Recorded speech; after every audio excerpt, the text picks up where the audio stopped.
Hi Hi guys! guys!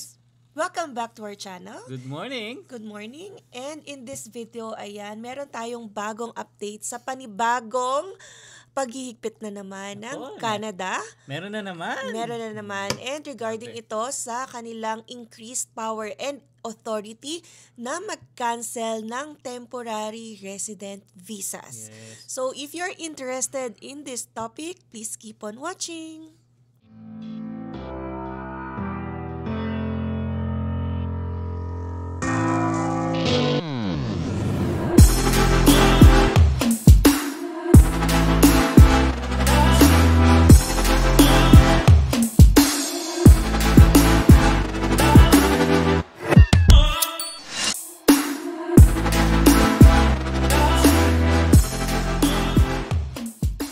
Okay guys, so nagbabalik tayo.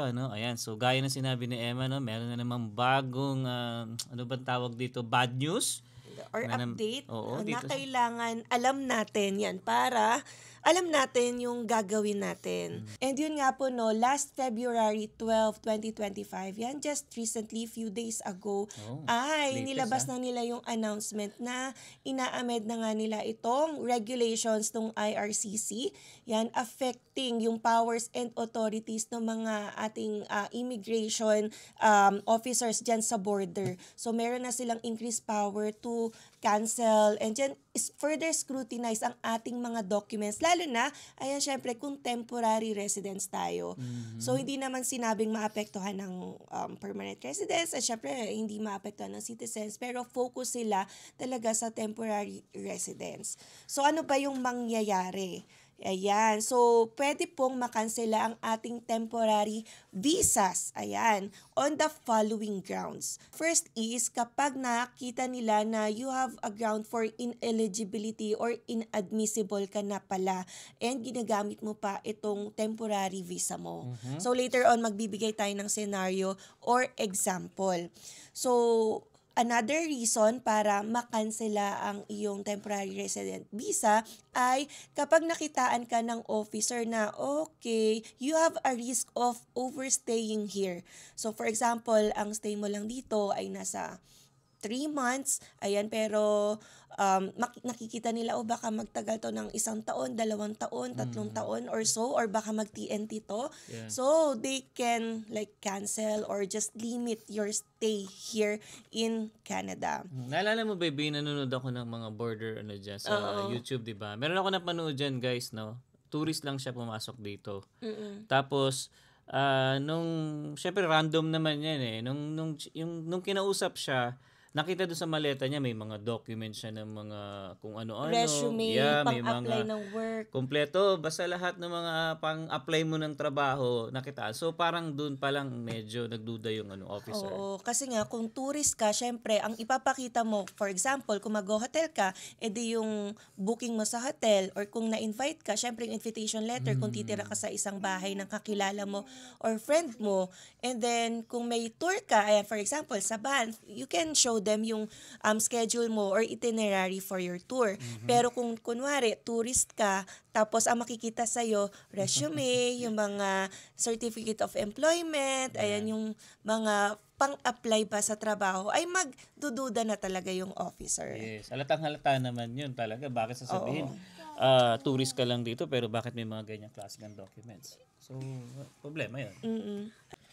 So, yun pala baby, kahit may visa ka na, possible pa rin na talagang mahaharang ka dito sa Yes, and based yan nga sa current amendment. So, binibigyan na nila ng power yung nasa border na further scrutinize, tas pwedeng kanselahin kahit na na-approve yan kung meron silang sufficient grounds yan sa mga nabanggit natin to cancel it. So, bigay tayo ng example. So, di ba nabanggit natin yung inadmissibility or ineligible ka pala. So, kahit meron kang approved visa, pero ayan, inadmissible ka based sa conviction mo of a crime na hindi mo na-disclose. So, hindi ka pwede talaga dito kasi ground siya for inadmissibility. So, yun, pwedeng i-cancela based sa ganung ground. Yan.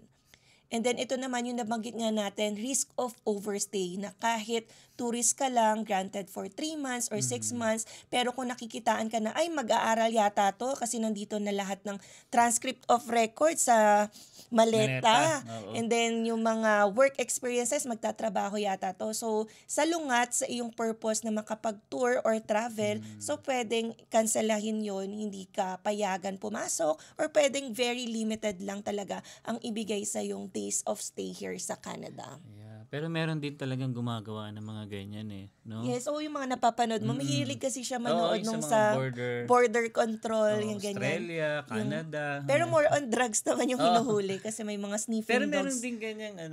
scenario. Oo, kasi kahit naman sa ibang countries, parang pag hindi match yung purpose mo, kunwari tour, tas nakitaan, yung pinanood natin, nakitaan ng mga resume, tapos mga work-related documents, yun, hindi siya pinapasok or mas inimbestigahan siya nung nasa border na officer. Tama. Then ito naman, yung sa document issue. So, yun nga, kapag lost or stolen na pala itong passport or document na to, tapos may gumagamit ng iba, for sure, ika-cancel yon. And dapat lang naman talaga ma-cancel. So, kung mawala man ng passport ninyo, ito nga ina-advise na i-report nyo din sa IRCC para ma-cancel yung mga visa na na-issue doon na valid or ETA na nakalink sa inyong passport para hindi daw siya magamit ng ibang tao.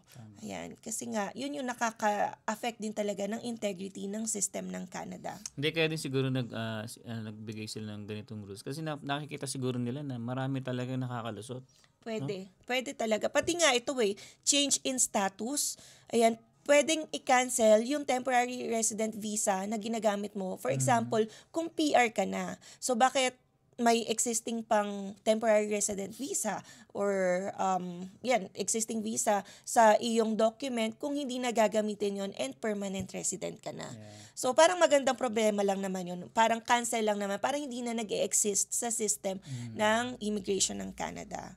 And then, finally, ito, administrative error. So, pag makitaan na nila na, sorry, error lang pala yung pag-i-issue sa inyo ng document na to, clerical mistake, kasi tao lang din, imbes na deny, ay na-approve ng officer ang iyong visa where in fact dapat talaga deny. So, pwedeng i-cancel na din yan sa border. Pero kawawa naman yun, di ba? Kasi kumbaga, let's say ako, di ba, na parang, okay, meron akong visa. Tapos pagdating ko sa Canada, dyan sa immigration, hinarang ako dahil yung pala nagkamali lang sila. So, anong magiging kaya no? Pwede kang magstay for some little days lang. Kung ano yung i-grant. Yan. Hindi naman din sila siguro abrupt. Pero, well, it depends. Hindi ko masabi talaga. Pero yun, additional power and authority na to. So, kung makita nila yon, pwede nila i-cancel talaga. Kasi hindi ko naman fault yun, halimbawa, di ba? Pero may power and authority din sila. Yeah, oo naman. If that will show. So, mas maganda talaga, prepare your documents, lahat ng pwedeng i-disclose nyo na. Kung merong change ng marital status, change ng job, change ng address, i-update nyo na rin sa IRCC para, alam nyo yun, wala nang questions or walang inconsistency sa inyong document.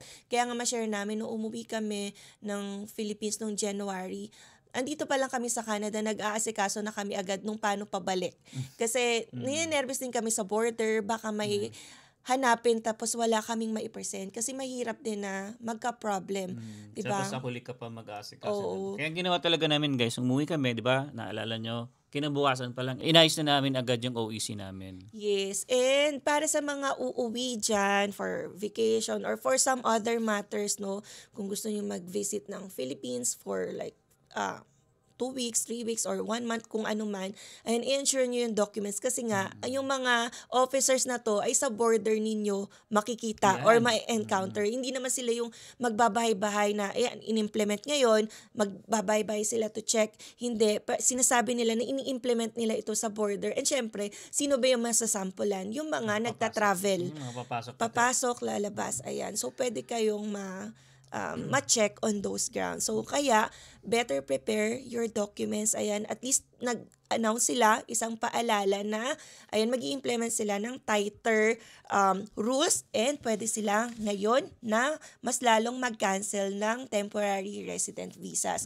So, sa temporary resident visas, hindi lang visitors visa, So sa temporary resident visa, hindi lang yung mga naka-visitors visa yung nagpo-fall dito. Temporary resident din kung tawagin ang mga students kasi saglit lang naman sila dito, temporary stay.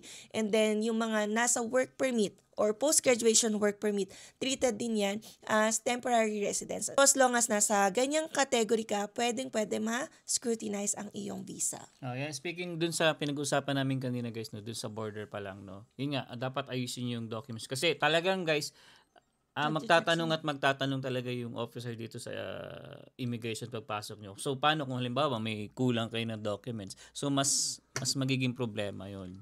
Kaya dapat kumpletuhin nyo talaga agad. Yan. Kung gusto nyong i-prove na nag-work kayo, proof ng work permit. So, sa amin, hinanap original work permit. So, and then, yung sa OEC, yan palabas lang naman sa Philippines. Oh, yung OEC sa Philippines yun, hanapin pa lang. Pag check-in nyo pa lang, tatanong na agad nung babae na, sir, asan yung OEC number nyo? Ganyan, pwede makita yung certificate. Then, kukunin kasi nila yun. Yan. Pero yun sa border naman yun sa Philippines. Pero ito sa Canada, ang hinanap naman sa amin ay work permit. And then, the reason na umalis kami or babalik. So yun guys, ayan, another tightening of rules na naman sa immigration ng Canada. And yan, ingat din lalo na sa mga lalabas and papasok dito sa Canada kasi mas may power na ang mga nasa borders. Yes. So, yun guys, no, doble ingat lang din. I mean, dapat talaga legit yung mga documents nyo. So, yun lang guys, no. I think mag-share pa kami ng further updates kapag merong in-announce na naman yung IRCC. Syempre, para mas ma-share sa inyo yung mga nangyayari dito sa Canada and makapag-prepare tayo. Ayan, kung ano man yung pwedeng mangyari when we travel or yan, travel back dito sa Canada. So, I think hanggang dito na lang muna guys. I hope nakatulong itong video na to sa inyo. And if you have any questions, you can comment down your questions below. And yeah, we'll see you again on the next one. Peace!